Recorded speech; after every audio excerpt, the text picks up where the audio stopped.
Shubor nakaslem jong unongsan Hima. Kalimpong Ilekay District Level Inter-School Athletic Meet Arhaja Apusan, balapanya dakaslem trekam u District Sports Officer ka East Khasi Hills. Kalapoy siya kabakut ha kapratrik ujumang Arhaja Apusan, Hasai Training Center Shillong.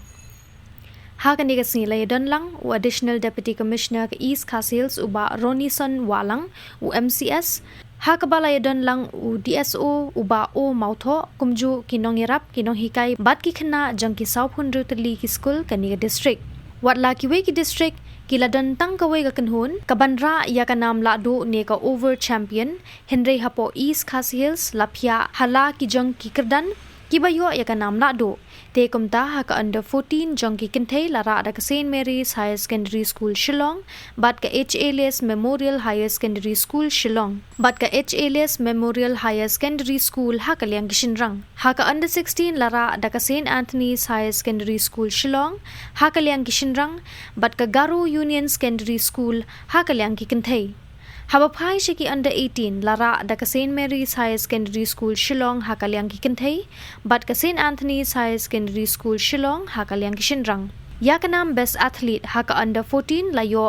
da ka Dana Kira Lingdo na St Mary's Higher Secondary School Shillong bat u 1 perkhat lamare na ka Elias Higher Secondary School Shillong ha ka under 16 lara da ka Rukini Dikhar na ka OM Roy Memorial Higher Secondary School but Usaidul Ali na ka St Xavier School Polo Shillong ha ka under 18 layo da ka Prince R Marak na St Xavier School Polo Shillong but u Henry Yoga e Sangma na Garo Union Secondary School te kumta na kalyang gatay ka shlem trekam kalajiet ya kinong Ilekay ki bakinsay ki banmi khmat ya kani ka district sya ka state level inter school athletic meet Arhaja Apusan kaban sa longshen ha kani kanong ba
experience on the field.